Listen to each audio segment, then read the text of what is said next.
चरण संतांचे त्यांच्या कृपादाने कथेचा विस्तार माझी सद्गुरुदास तुका यांचे केले स्मरण होय सकळ विद्येचे अधिकरण ते चिवंदू चरण से गुरुचे ते नमस्कार प्रस्तुत प्राप्त प्रसंगी थोडं गेन कमी करा वरचा आवाज कमी करा कीर्तन रूपी सेवे करता निवडलेला अभंग जगदवंदनीय जगद्गुरु देऊचे सुप्रसिद्ध साधू संत शिरोमणी वैराग्याचे मूर्तिमंत पुतळे पंचम वेद पंचम पुरुषार्थ निर्माते जगाचा संसार सुखाचा व्हावा यासाठी आपल्या संसाराची पूर्ण आहुती देणार आहे वारकरी संप्रदायाच्या कळसस्थानी विराजमान असणारे जगद्गुरु तुकोबारांचा चार चरणाचा सेवेसाठी निवडलेला अभंग आहे विठ्ठल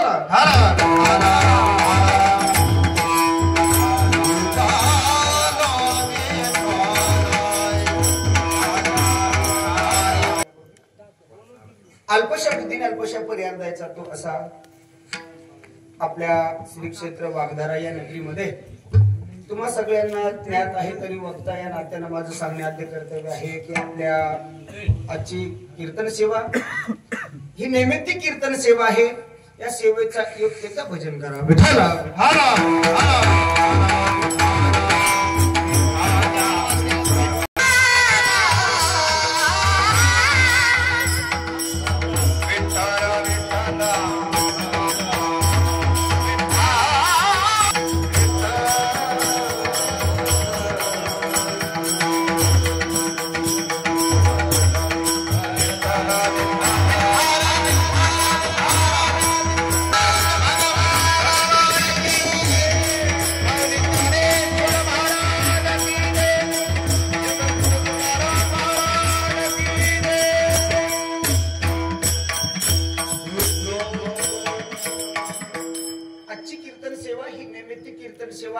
सगळ्याला ज्ञात आहे तरी सुद्धा वक्ता या नात्याने माझे सांगण्यात कर्तव्य आहे की आपल्याच गावातील असणारे सर्वांच्या मनामध्ये ज्यांनी आपल्या हृदयामध्ये स्थान निर्माण केलं होतं असे कैलासवासी डॉक्टर अशोक माणिकरावजी फड यांचा आज प्रथम पुण्यस्मरणाचा वर्ष श्राद्धाचा आहे त्यानिमित्ताने माझ्याकडे आलेली ही अल्पशी सेवा आहे त्यानिमित्ताने आमच्या सचिन भाऊचा मला फोन आला महाराज आमच्या इथे वडिलांच्या वर्ष श्राद्धाचा कार्यक्रम आहे कीर्तनाला येता का म्हटलं भाऊ नाही येऊन का मला बराशी खांदायला धाडता का कीर्तन करणं माझं काम आहे त्या न्यायाने मिळालेली सेवा आहे जगद्गुरु तुकोबाराय हनुमंतराय मला जसजशी सद्बुद्धी देतील त्या पद्धतीनं मिळालेल्या वेळामध्ये चिंतन मांडण्याचा प्रयत्न करू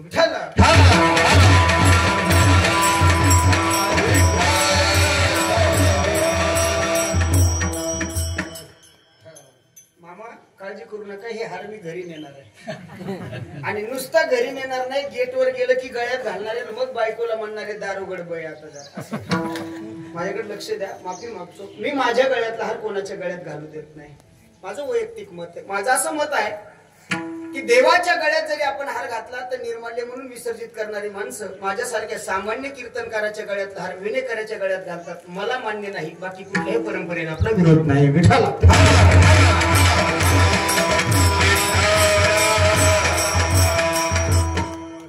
डॉक्टर साहेबांच्या वर्ष श्राद्धाचा कार्यक्रम आहे खरं तर त्यांच्या जाण्यानं केवढी मोठी पोकळी गावामध्ये निर्माण झाली हे गावामध्ये आल्याच्या नंतर लागलीच लक्षात येतं प्रत्येकाच्या मनामध्ये त्यांच्याबद्दल नितांत आदर होता प्रेम होता त्यांच्याबद्दल आपुलकी आणि जिव्हाळा होता हे मानवाच्या जन्माला आल्याच्या नंतर काहीच लोकांना प्राप्त होतं हे त्यांना प्राप्त झालं कारण त्यांच्या आठवणी सांगत असताना त्यांच्याबद्दल बोलत असताना कधी सुद्धा कोणाबद्दल जर एखादा व्यक्ती बोलत असेल ना दादा त्याच्या चेहऱ्याकडे बघण्यापेक्षा कधीतरी त्याच्या डोळ्याकडे लक्ष दिलं पाहिजे डोळे भाव सांगून जातात डोळे सांगत होते प्रत्येक जण त्यांच्याबद्दल बोलताना त्यांच्या आठवणीला उजाळा देत असताना त्यांच्या डोळ्याच्या कडा पाणवत होत्या याच्यावरून लक्षात येतं माणूस किती महत्वाचा होता हे सगळ्यांना जमत नाही परंतु त्यांनी त्यांच्या जीवनामध्ये ते साध्य केलं हे बघा एक ना एक दिवस तरी प्रत्येकाला मरायचंय ते तर निर्विवाद सत्य आहे उपजेते नासे नासे ते पुनरपी दिसे हे घटिका यंत्र जैसे परिभ्रमे का प्रत्येकाला जन्माला आला त्याला जायचंयच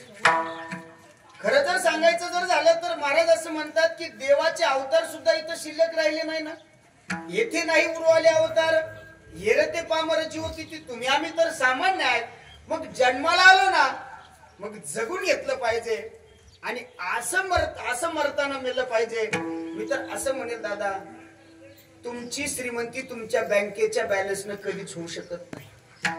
तुम्ही बँकेत किती पैसा साठवला याच्यावरून तुमची श्रीमंती ठरत नाही, तर तुम्ही गेल्याच्या नंतर स्मशानभूमीत तुमच्यासाठी किती लोकांच्या डोळ्यात पाणी येतं आणि किती लोक तुमच्यासाठी येतात याच्यावरून तुमची श्रीमंती ठरत असते. आणि मी एवढं स्वाभिमानाने सांगू शकतो की डॉक्टर साहेबांच्या अंत्यविधीला जेवढा समाज होता तेवढा या पंचक्रोशीत काय तालुक्यात सुद्धा कोणाला नव्हता. हे त्यांनी कमवलेली माणसं आहेत. विठाला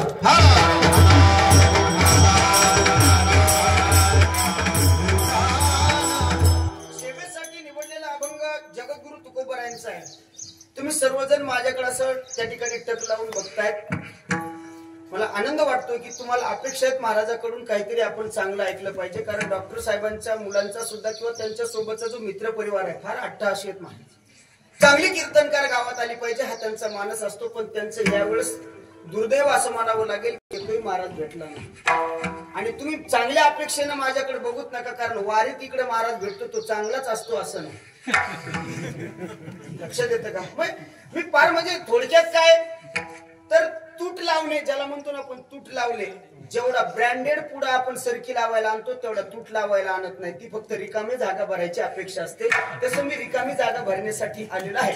फार काही अपेक्षा माझ्याकडून तुमच्याकडून माझ्या ज्या अपेक्षा आहेत तुमच्या माझ्याकडे त्या पूर्ण होतील असं नाही. परंतु कीर्तन करायला उभा राहिल्याच्या नंतर तुकोबाराच्या अभंगावर बोलण्याचा प्रामाणिक प्रयत्न करेल. एका वडिलांचं वर्ष श्राद्ध आहे, त्या अभंगावर बोलता मी त्या गोष्टीला स्पर्श करून चिंतन मांडून त्या ठिकाणी सेवेला पूर्णविराम देण्याचा प्रयत्न करेल. मला फार आमच्या सचिन भाऊचे मित्रमंडळ सगळेजण त्यांचे नातेवाईक सगळेजण भेटले, फार आदरानं बोलले. तसं पाहिलं ना तर महाराज मला आल्या कोणी महाराज लवकर म्हणत नाही. कारण तुमच्या त्या गावातल्या वडाच्या झाडापाशी मी थांबलो तेव्हा एक बारक पोरग माझ्याकडे आलं तर मला म्हणलं तू महाराज काय तुला का त्रास दिसायलो काय. म्हणजे त्याचा एक वेगळा भाव असतो. परंतु यांनी महाराज कसा दिसतो ह्या याच्याबद्दल किंचितही शंका दिली नाही. महाराज आल्याच्या नंतर जेवढं मोठ्या महाराजांचं ते आदरातिथ्य करतात तेवढंच माझं केलं. हा माझ्या जीवनात आज स्वाभिमानाची गोष्ट आहे. अभंग तुकोबारायांचा आहे. या अभंगामध्ये तुकोबारा म्हणतात, जन्म आलो त्याचे आजी फळ झाले साचे. आज हा शब्द फार महत्वाचा आहे. का हो महाराज, माणसाच्या जन्माला आल्यावर फळ होत नाही का? तुम्ही आज शब्द का वापरला? तुकोबारा म्हणतात माणसाच्या जन्माला आल्यावर. हा माणसाच्या जन्माला येणं भाग्याची गोष्ट आहे. कारण नरदेव इतका दुर्लभ आहे ना महाराज. हे खरं तर तुम्हाला मिळाला हा आंधळ्याच्या हातात कावळा सापडावा एवढा योग आहे. हा नरदेव तुम्हाला मिळणार न घडो पाय घडो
आपल्याला मिळाला पण आपण आपलीच बापजात्याची जहागिरी आहे म्हणून त्याच्याकडे बघतो. खरं तर नरदेह तुमचा आमचा नाही आहे. मग कुणाचा आहे? लोक म्हणतील देवाचा आहे. तर ऐका ना तू देवाचा आहे ना तुमचा आमचा आहे. मग देव फक्त साक्षीदार आहे. देवाने फक्त तुमची जामीन घेतली आहे. हा उसना आणलेला आहे. देह आणला पाचाचा उसना शेखी ज्याची त्याला देणे लागेल, ज्याची त्याला द्यावा लागतो. मग मिळाला ना नरदेह, त्यातली त्यात भारतात मिळाला. खरं सांगू, बाहेरच्या देशात आणि भारताची संस्कृतीमध्ये खूप फरक आहे. जग माझ्या भारत देशाची संस्कृतीचं अनुकरण करायला लागलंय आणि दुर्दैव आहे की आपण पाश्चात्य संस्कृतीचं अनुकरण करतो. भारतात मिळाला त्यातली त्यात महाराष्ट्रात, त्यातली त्यात मराठवाड्यात आणि त्यातली त्यात परभणीत मिळाला. वा वा, जगात जर्मनी भारतात परभणी चालत नाही महाराज आपल्या जिल्ह्याला आणि आपल्याला हा नरदेह मिळाला. मग का हो महाराज, जर एवढा योगायोग असेल तर आम्ही जन्माला आलो त्याचं फळ. महाराज म्हणतात माणसाच्या जन्माला येणं हे फळ नाही, जन्माला आल्यावर काय करतात याच्यावरून फळ अवलंबून.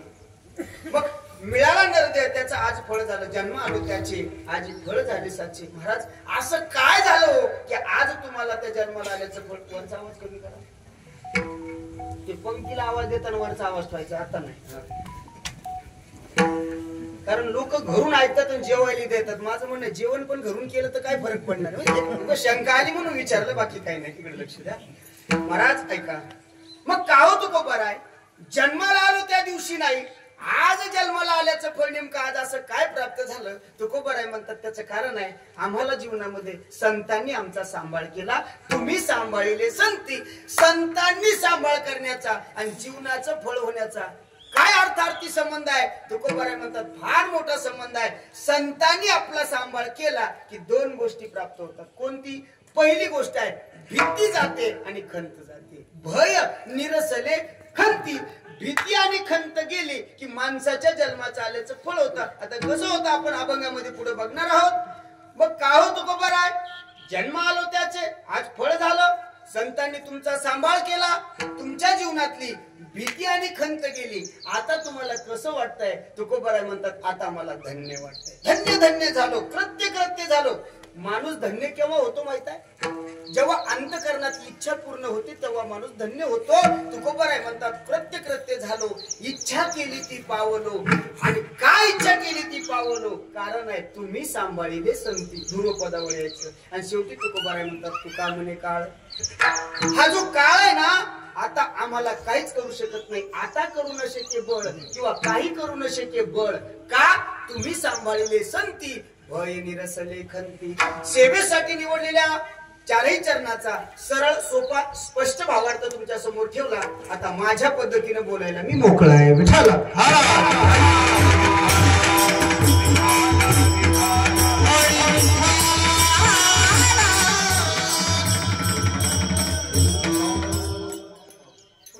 बांबूपाशी बसलेत ना त्यांनी जरा जरा त्याला हात लावत असे उडायले आहे का नाही. हे बैल काय माहितीये का, हा तुम्ही म्हणताल हा कशामुळे उडत आहेत, हे वाऱ्यामुळे उडत नाहीत. मो नशीबच तसं आहे. जेथे जावे तेथे कपाळ सरीसे. माय लग्नात मंडप उडून गेलता, कीर्तनात जाईल काय नवले. थोडीशी तेवढी काळजी घ्या. काही जास्त वेळ आपल्याला चिंतन मांडायचं नाही आहे का.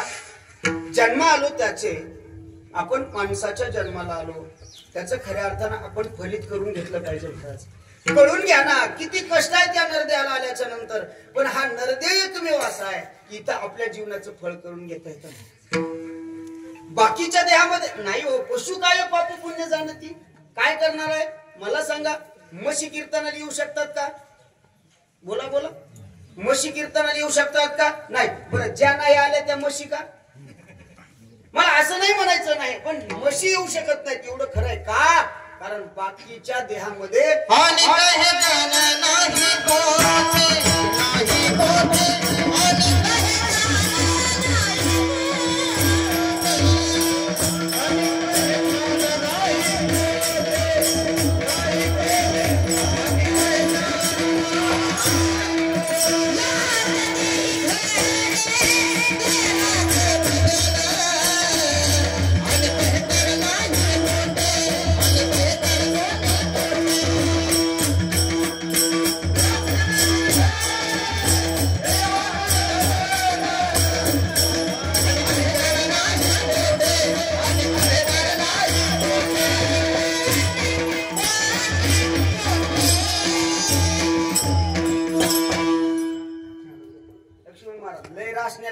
पालथ्या करा लय ताणच घेऊन लांबल्यावर पालथ्या. आणि हे ज्ञान नाही कोठे, हे कुठंच नाही होऊ शकत महाराज. या नरदेहाला मिळतं आपल्याला.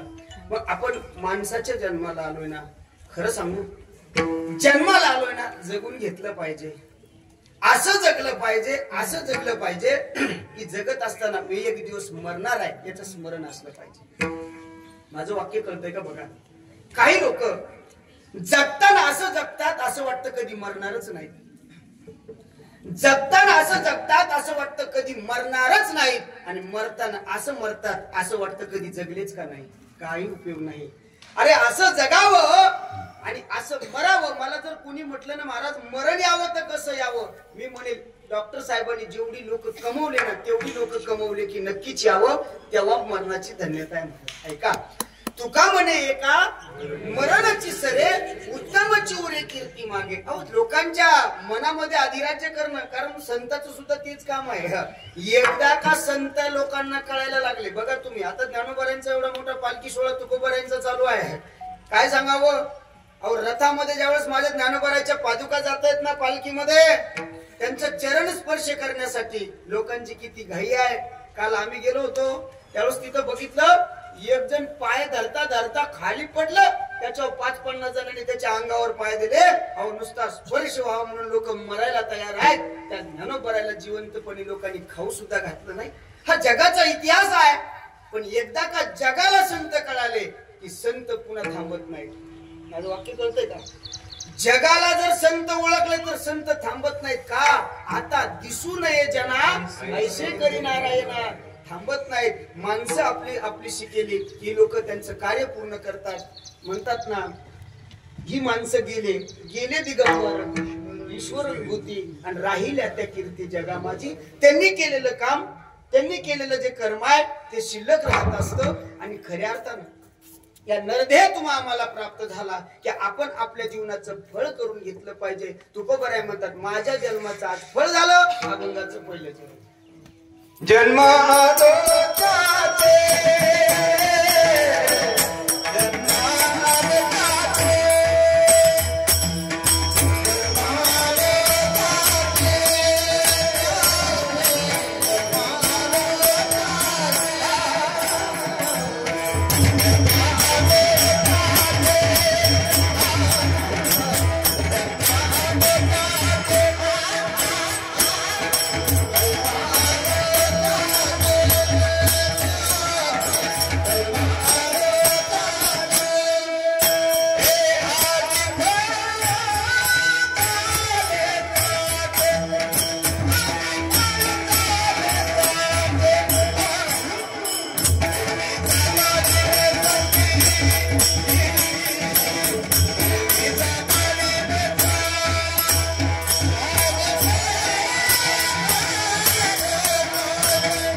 आजी फळ झाले साचे.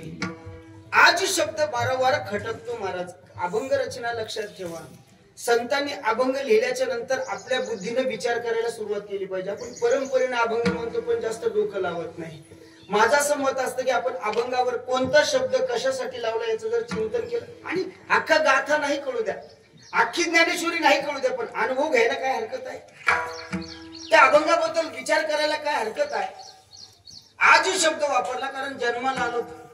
रंडी खाल्ली वरचा आवाज कमी करा.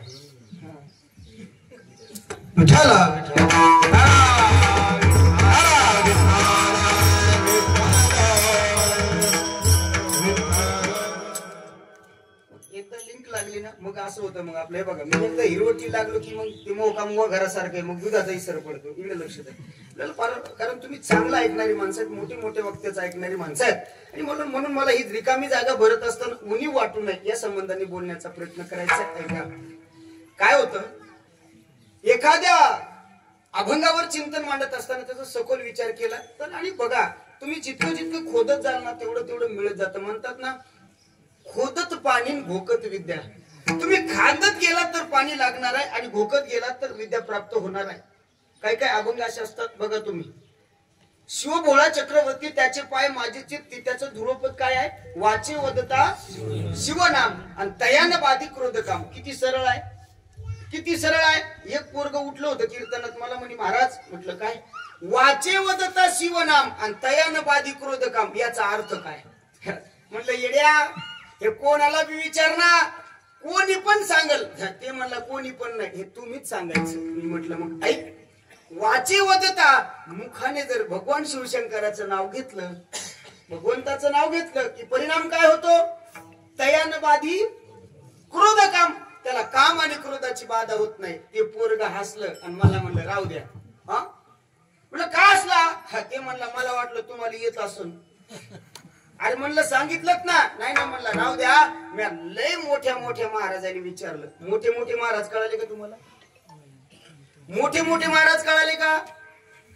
नाही कळाले. लय मोठा महाराज म्हणजे गाथा पाठ असणारा, ज्ञानेश्वरी पाठ असणारा मोठा महाराज नाही राहिला आता. मग ज्याचं पाकिट मोठं आहे तो मोठा महाराज.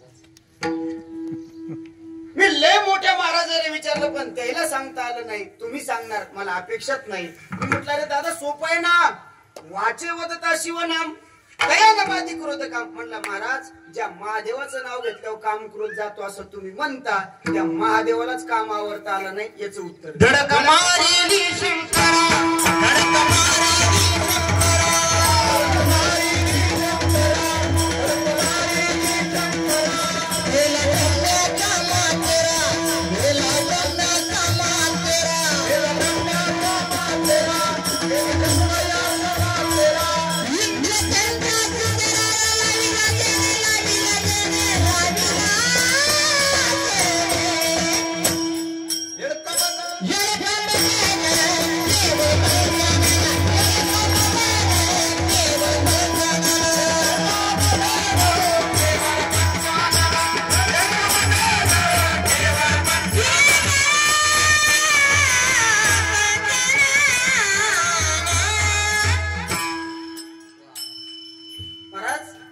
नाही आवडता आला.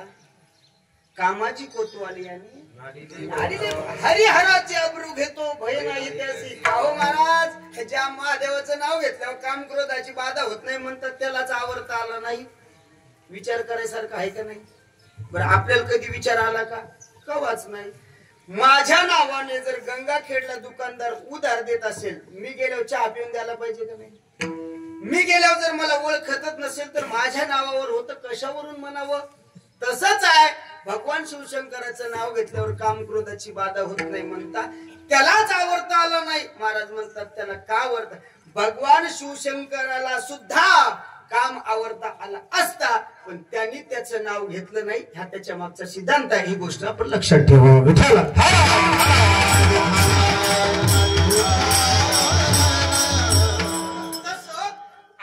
शब्द या अभंगामध्ये आला, त्याचं कारण आहे की आज या शब्दापाशी सगळं काही दडलेलं आहे. जन्माला आलो ना त्या दिवशी महाराज म्हणतात माझ्या जन्माचं सार्थक झालं नाही. मग आज झालं. आज का हो तुकोबर आहे? आज असं तुमच्या जीवनात काय घडलं की तुमच्या जन्माचं सार्थक झालं? महाराज म्हणतात संताची भेट झाली. अभंगाचं दुसरं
कारण संतांनी आमचा सांभाळ केला. बोलू खरं तर जन्माला आल्याचं डॉक्टर साहेबांच्या आज फळ झालं. का कशामुळे झालंय? जीवनामध्ये त्यांना कुठंतरी संतांची भेट झाली, संतांचं समागम झालं. खरं सांगू, सगळ्यांच्याच वर्ष श्राद्धाला कीर्तन होईल सांगता येत नाही महाराज. आमच्या शिरूला कीर्तनकारच मेला. काय बोलतो मी? तुम्हाला वाटलं का महाराज झाला म्हणजे मरत नाही? असं नाही, कीर्तनकार मेला. त्याच्या 14व्याला सुद्धा कीर्तन झालं नाही. माझं वाक्य कळतंय का? नाही नाही, हे घडत नाहीये, याला कारण आहे. तुमच्या नंतर जे घडणार आहे तुमच्या कर्मावर सगळं अवलंबून असतंय. बीज बोये बबूल का तो आम का असे आहे. बाबळीचं झाड लावलं म्हणला तुम्हाला रस खायला नेतो का रस प्यायला नेतो? नाही, रस खायला नेतो म्हटलं. लक्षात येतं का? हे नवीन रील्स मुळे हे बऱ्याच जणांना कळालं असेल. सध्याचं दुर्दैव, आमचा आताच विषय झाला, सध्याचं दुर्दैव आहे.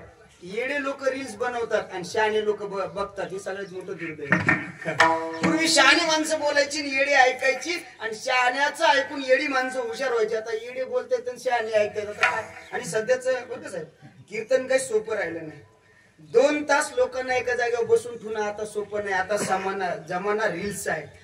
30 सेकंदाचे रील्स आवडली नाही तर लोक लगेच स्क्रोल करतात. ती लोक 2 तास बसून ठेवणं सध्या चॅलेंजिंग आहे. सध्या फार अवघड आहे, कारण आता स्क्रोल करता येत नाही, बदलता येत नाही. पण बरं, मला आवडलं तुमच्या गावातल्या लोकांचं हे, खूप धार्मिक आहेत. तुम्ही या धर्ममंडपात येऊन बसलेत, बाकीचे लांबूनच बघतेत. पटलं तर पटलं, नाही तर तिकूनच घर गाठलं. पण असं नाही, चांगली गोष्ट आहे. माझ्याकडे लक्ष द्या.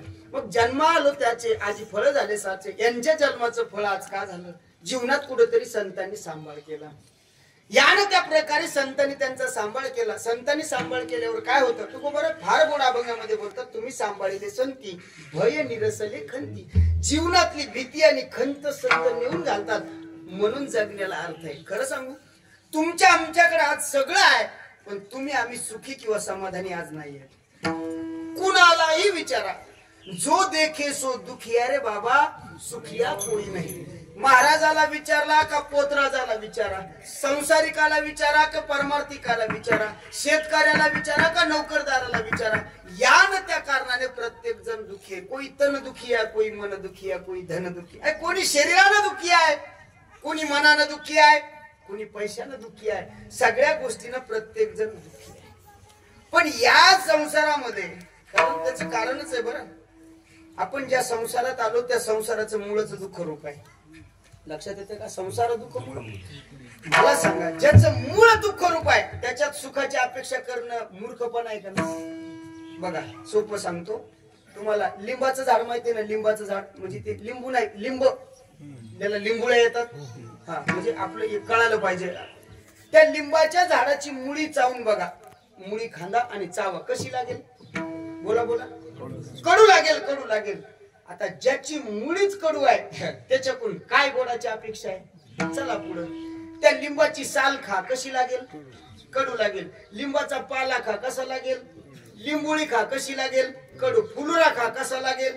बरं, एक प्रश्न पुन्हा रिपीट विचारतो. त्या लिंबाचा पाला खा, कसा लागेल? म्हणजे लिंबाचा पाला कसा लागतो? कोण म्हणलं कडू लागतो? लिंबाचा पाला गोड लागतो काही लोकांना. वा वा, पुढे बोल. कोणाला?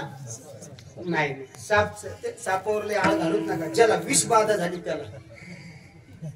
लक्षात येतं का माझं? काही वेळा साप चावला तरी पाला कडू लागत नाही, गोड लागत नाही. बरं, पण जेव्हा त्याला ते विष भिंत ना, तेव्हा त्याला तो गोड लागतो. गोड. ऐका ना, लिंबाचा पाला गोड लागणे, जगाला जो कडू लागतो तो जर एखाद्या जीवाला गोड लागत असेल, हे चांगलं का वाईट?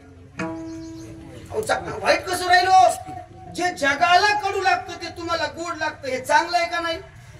चांगलं आहे. पण त्याला माहित आहे हे ज्या अर्थी मला गोड लागायले त्या अर्थी मग मरण जवळ आहे.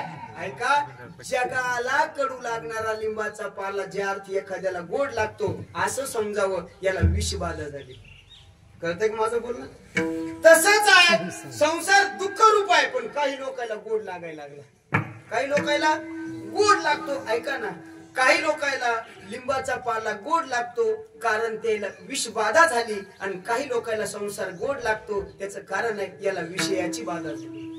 विषयांचा पडी पाडू, गोड परमार्थ लागे कडू, आणि कडू विषय तो गोडू जीवाशी झाला. अरे या संसारामध्ये दुःखच भरलेलं आहे. दुःख बांधावडी, दुःख बांधावडी,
म्हणून काही करतो. ऐका, संसार दुःखरूप आहे, पण या दुःखरूप संसारामध्ये सुद्धा आनंद निर्माण करणारे संत आहेत.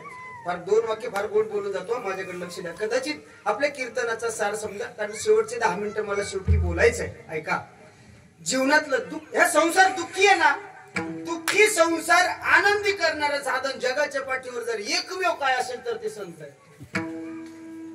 आपण जीवनात दुःखी काय आहेत माहित आहे? आपल्या दोनच गोष्टीसाठी, एक म्हणजे भीती आहे आणि दुसरं म्हणजे खंत आहे. भीती कशाची आहे? भीती कशाची आहे? कोण म्हणलं? बायकोची.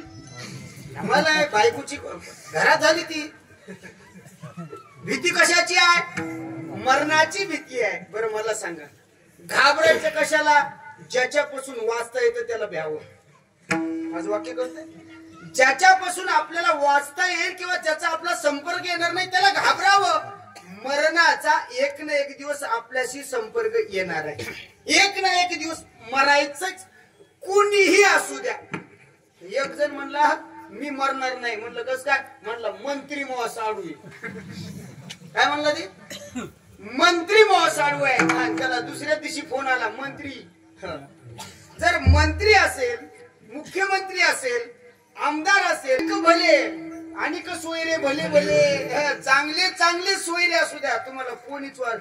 काळाची एवढी पडेल बाजेव्हा सोडवे ना ते कोणी सोडू शकत नाही महाराज.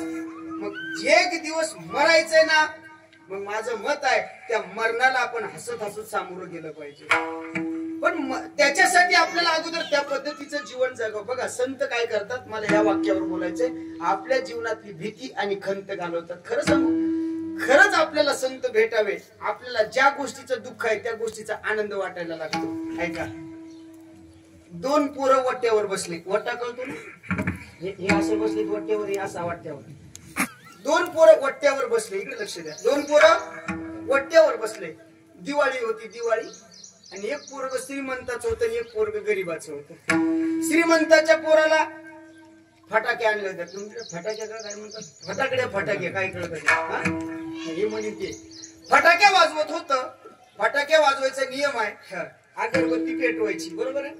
फटाका हातात घ्यायचा, त्याची वात सोलायची, नंतर त्याला असं पेटवायचं आणि ते पेटला की धावत धावत येऊन वट्यावर थांबावं. फटाक्याचा आवाज फटकशी आला आणि मग तो उड्या मारायचा. आता एक नाचायचं आणि दुसरं रडायचं. संत तिथून जात होते. संतांनी बघितलं दोन जीव आहेत, एक रडतोय दुसरा हसतोय.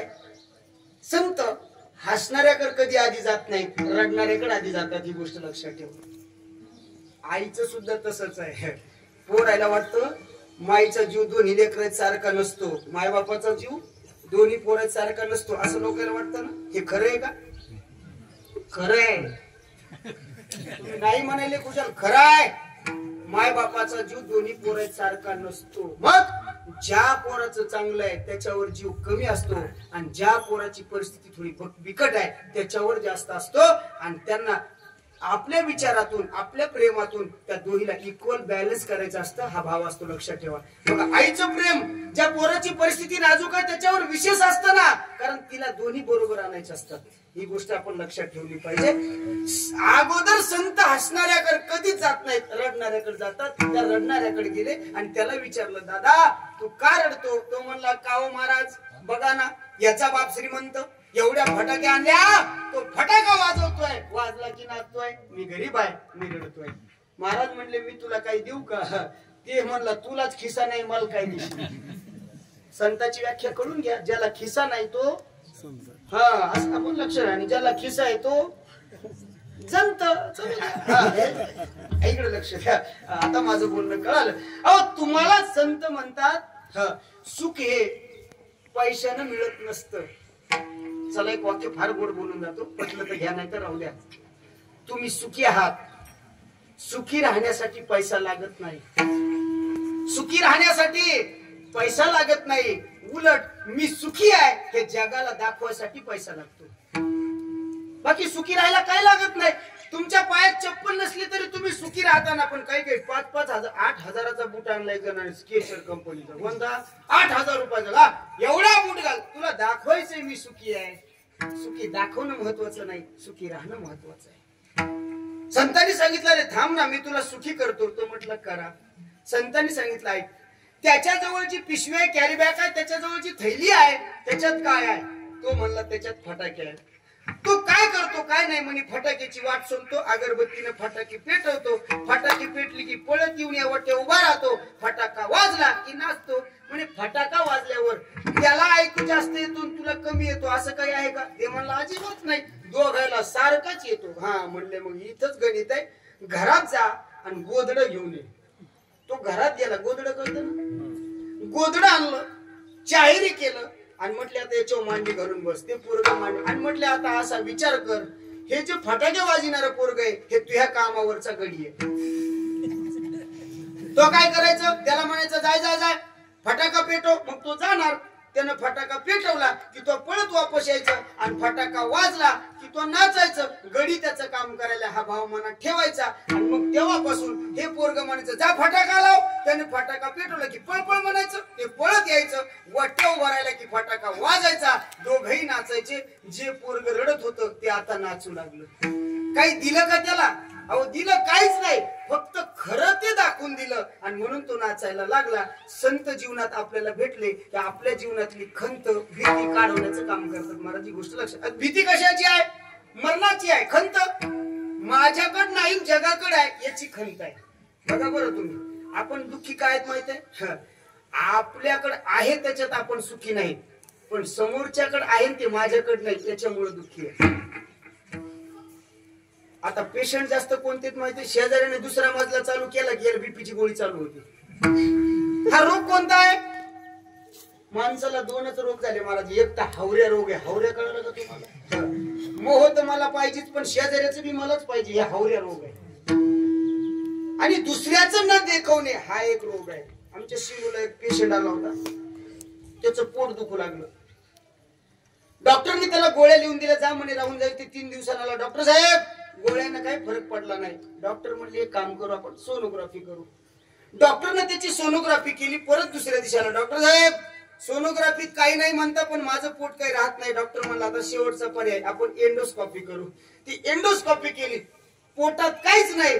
तो म्हणला, तरी राहत नाही. आणि योगायोगाने मी त्या दवाखान्यात गेलो. डॉक्टर म्हणला, महाराज, हे 3-4 वेळेस आला म्हणे, याच्या सोनोग्राफीत काही नाही, याच्या एंडोस्कॉपीत काही नाही, याचं पोट राहत नाही. म्हणलं, आता तू कळणं बंद झालं, मला सुद्धा चांगलं तपासते, मी तपासतो. ते म्हणला तुला हे बी जमतं का? म्हणलं कवा कवा दोऱ्या घालीत असतो. लक्ष द्या. मी त्या पेशंटच्या जवळ गेलो आणि पेशंटला विचारलं, म्हटलं का हो दादा काय होत आहे? म्हणलं डॉक्टर साहेब 15 दिवस झालं पोट दुखतंय, राहतच नाही, गोळ्या खाल्ल्या, सोनोग्राफी केली. म्हटलं थांब थांब थांब, तुझं पोट का दुखतंय मला कळालं. दादा तुझ्या शेजाऱ्यानं काही घेतलं का? म्हणलं तुम्हाला कसं काय माहित? म्हणलं म्हणून दुखायले हो.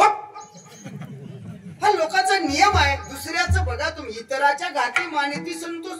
दुसऱ्याचं वाईट झालं की आपल्याला आनंद होणारी लोक या जगात आहेत. संताच्या बाबतीत तसं नाही. संत आपल्या बघा खंत आपल्यातली काढून टाकतात आणि भीती सुद्धा घालवतात. भीती कशाची आहे? मरणाची आहे. संताच्या सान्निध्यात आलो की मरणाची भीती वाटत नाही. मरणाची म्हणजे काळाची. का भीती वाटत नाही? संत असं म्हणतात, जो काळ जगाला खातो का त्याच्या डोक्यावर पाय देण्याची ताकद आमची.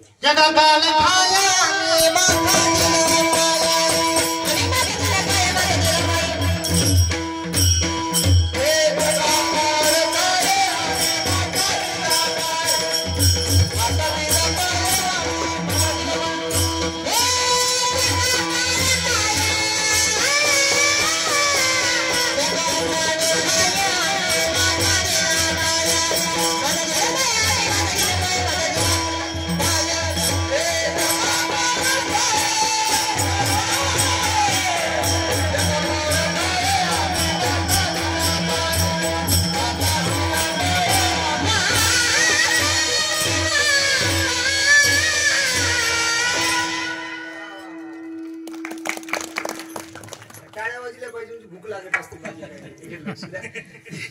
जगा काळ खाय आम्ही माथा दिला, काळ गुलाम सलाम करी घरी राबत असे. महाराज हा जो काळ आहे ना, ज्याची आपल्याला भीती वाटते, संतांनी त्याच्यावर विजय मिळवला. म्हणजे संत जीवनातली खंतही घालवतात आणि भीती घालवतात.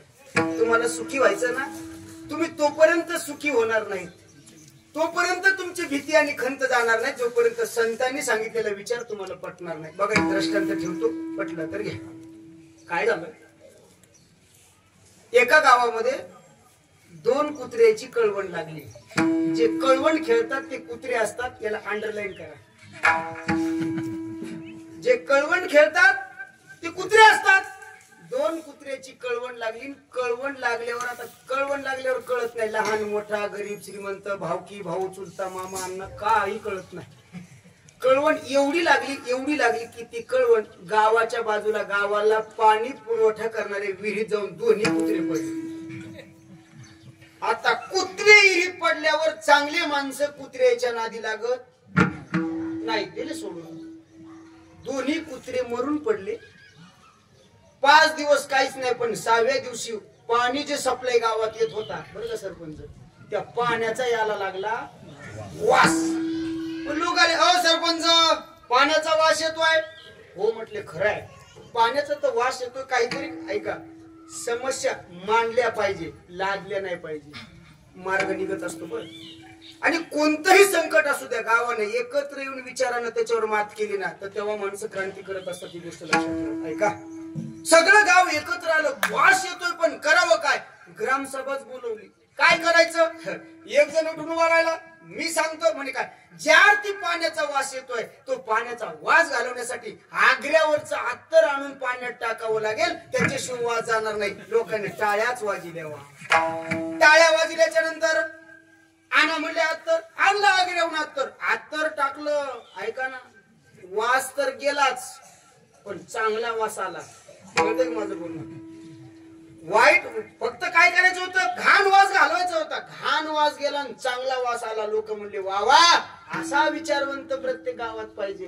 पण 2च दिवस गेले, आता पहिल्यापेक्षा जास्त उग्र वास यायला लागला. 2 कारण त्याची. कोणते 2 कारण? एक तर कुत्रे जास्त सडले, आणि दुसरी गोष्ट, चांगले दिवस जर आले ना तर वाईट दिवस थोडे सुद्धा लय जड वाटतात. कळतंय का माझं बोलणं? वाईट दिवसात वाईट दिवस सहज जातात, पण चांगले दिवस आले वाईट दिवस अति वाईट वाटतात. त्या पाण्याचा लय वास यायला लागला. म्हणले आता काय करावं? म्हणले आता असं जमत नाही. मग म्हणले त्या विहिरीवर बायाचं भजन ठेवावं लागतं, त्याच्याशिवाय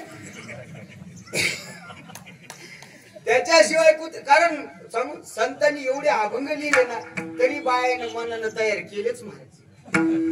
इतके अभंगन चाली त्याची त्यालाच माहित. वा वा वा. अहो इतके संतांच्या माझं म्हणणं आहे परमार्थ खरं सांगू आमच्या महिला इतकं परमार्थ कोणी करू शकत नाही. बरं सध्या जे चालू आहे ना संप्रदाय जो टिकलाय ना यांच्याच परमार्थावर टिकलाय. पण या डोळस परमार्थ करता करता अंधश्रद्धेला विलय थारा देतात. सध्या याच्यामुळे महादेवाला लय चांगले दिवस आले. तुमच्या गावात एक महादेवाचं मंदिर हा नसतं ते बांधायला लावलं असतं. एक लोटा जल सब समस्या वा सारी समस्या काल. बाई रोज महादेवाला घालती तांब्यानं पाणी. हा बेलच पान मला पाला नका ऐका. बाई रोज महादेवाला घालती तांब्यानं पाणी आणि घरी नवरा चहासाठी हातपाय ताणी. इतका जोरात लय जण टाळ्या वाजल्या. 2-4दा उकाळला का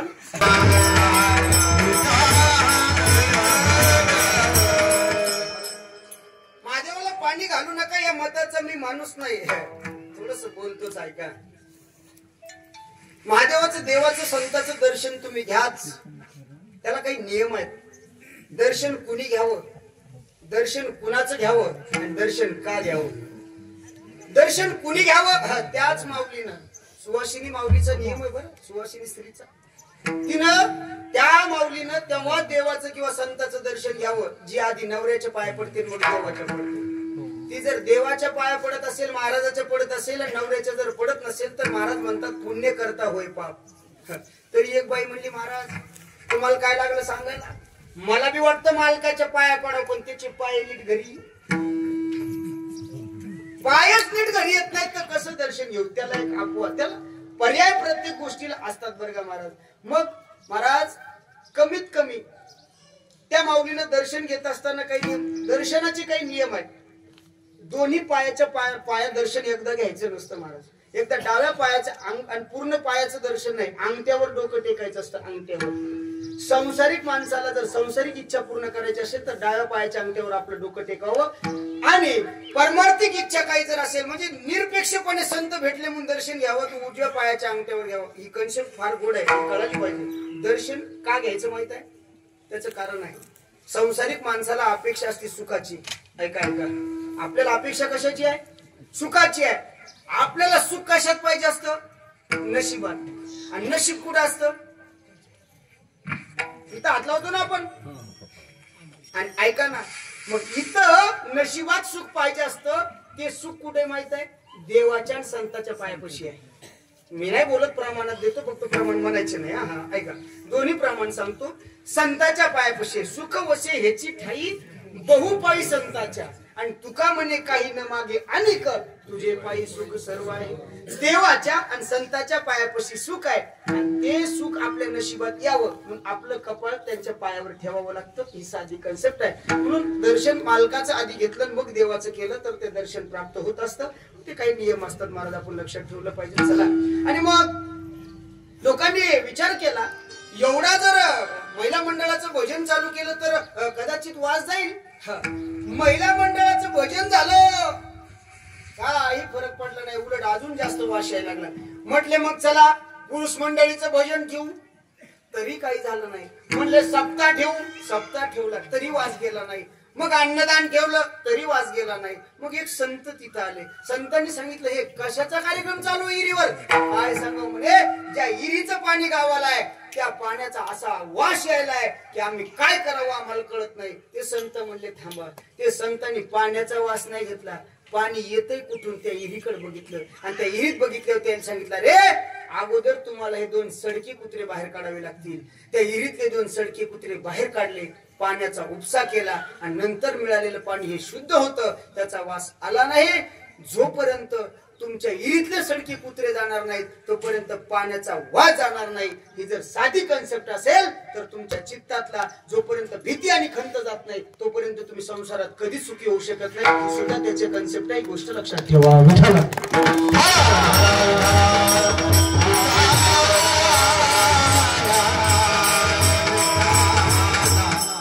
संतांच्या संगतीमध्ये या जीवनात यांना संतांची संगत घडली महाराज या ना त्या कारणाने.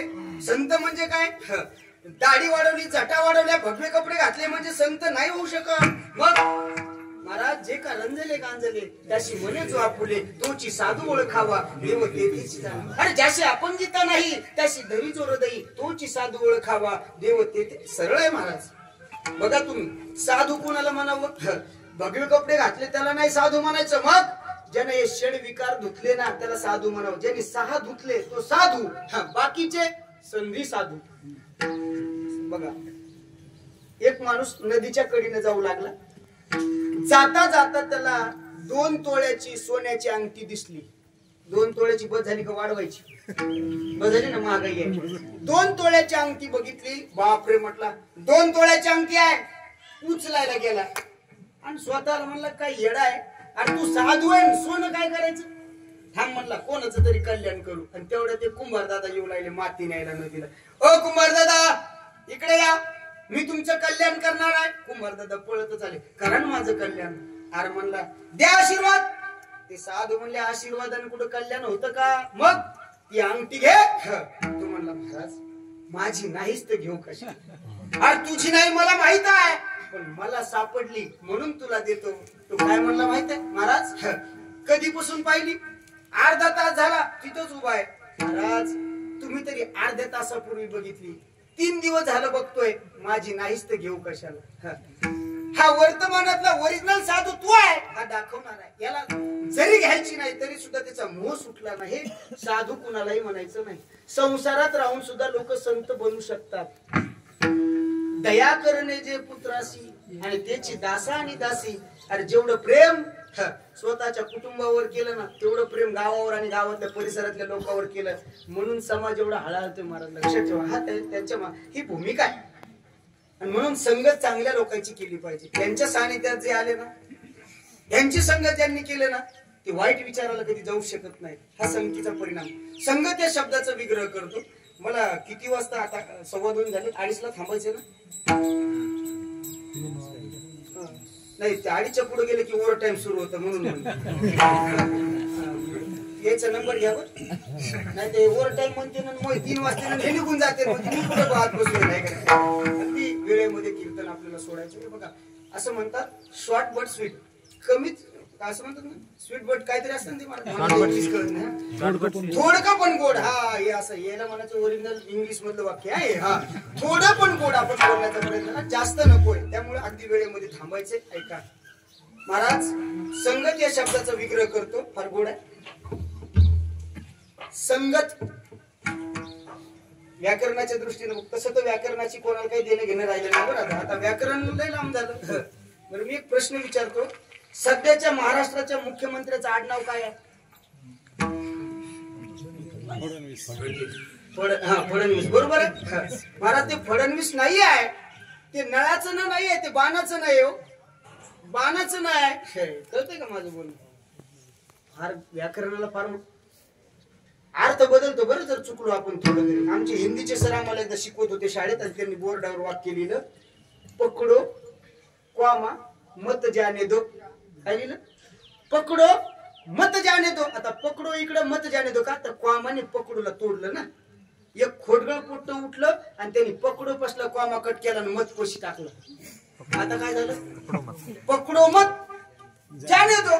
पहिलं होतं पकडो मत जाने दो. आता म्हणलं पकडो मत जाने. अर्थाचा आनंद. फडणवीस नाही आहे ते फडणवीस आहे. पण ते एकला पठ्या सोडलं तर कोणीच म्हणत नाही. ही सुद्धा वस्तुस्थिती आहे. एक फार सूक्ष्मता असते. तसं संगत शब्द 2 शब्दापासून तयार झाला. पण त्याचा विग्रह करू आपण. संग अधिक गत बरोबर संगत.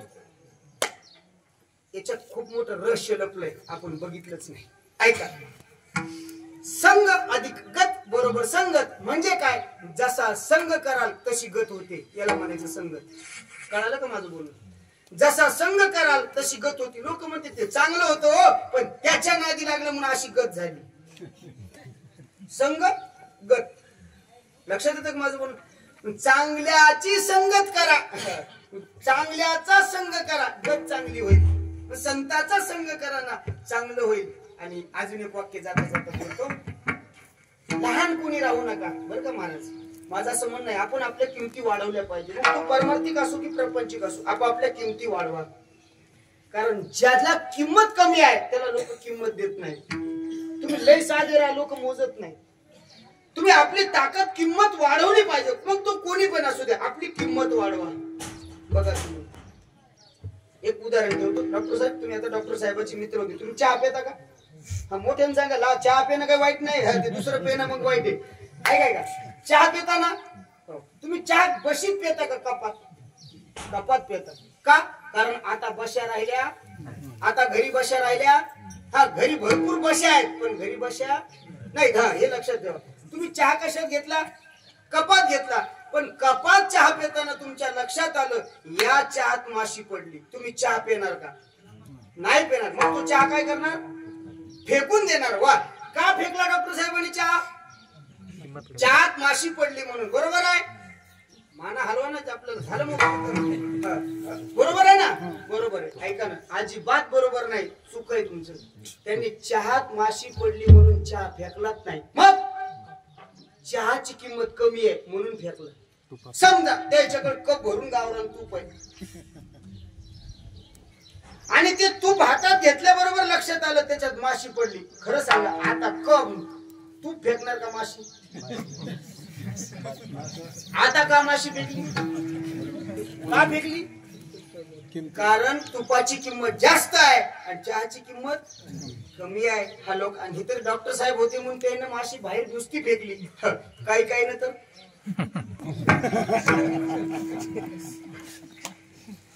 हा फरक आहे. म्हणून माझं असं मत आहे, किंमत कमी असेल तर आपल्याला किंमत राहत नाही. आपली किंमत जर वाढवली आणि एखादी चूक केली तर लोक सहन करतात. काही काही लोकांनी चुका केल्या, मोठे होते म्हणून लोकांना वाजित वाजित मंडपात नेले. लक्षात येतं का माझं बोलणं? मग मोठा एकाच्या कानात सांगू नका दाजी. बस इकडे लक्ष द्या. मला सांगायचं एवढं आहे, मोठी माणसं असेल तर एखादी चूक झाकून जाते, पण लहान माणसाला लोक मुळासकट खंडून काढतात. संग चांगल्याचा करा, चांगल्याची संगत करा. जीवनातले दुःख आणि खंत घालवायचं असेल संतांच्या संगती द्या. तुम्ही सांभाळिले संती भय निरसले खंती. आणि एकदा का संतांनी आमचा सांभाळ केला का हो तुको बरं आहे. आता तुमच्या फिलिंग कशा आहेत?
आता मला धन्य वाटतं. कृत्य कृत्य झालो, इच्छा केली ती पावलो. तेव्हा माणूस धन्य होतो जेव्हा इच्छा पूर्ण होतात. संसारिक माणूस कधीच धन्य होत नाही. तुम्ही म्हणता काय होत नाही? कारण त्याची एक इच्छा पूर्ण झाली की ती दुसऱ्या इच्छेला जन्मली.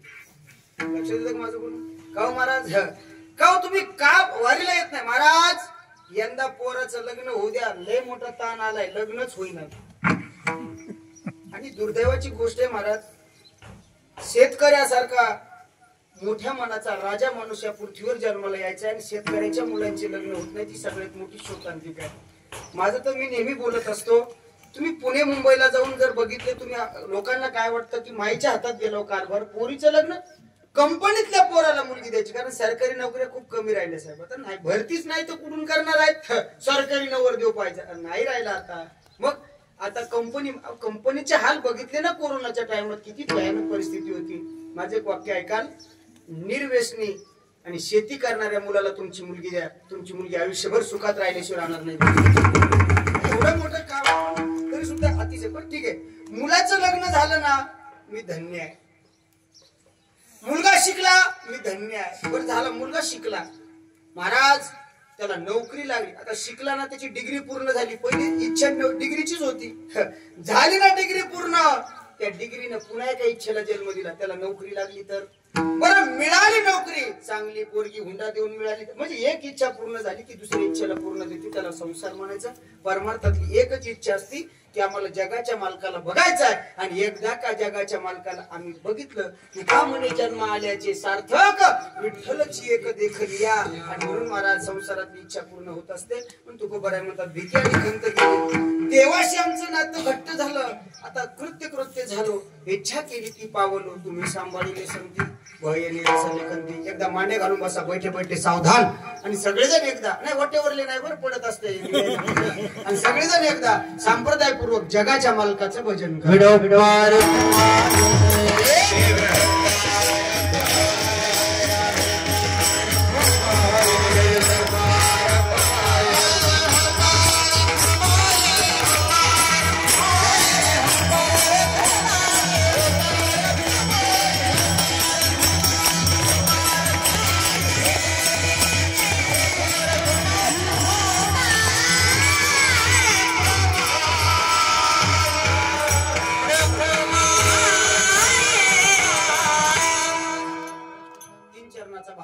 समोर ठेवला.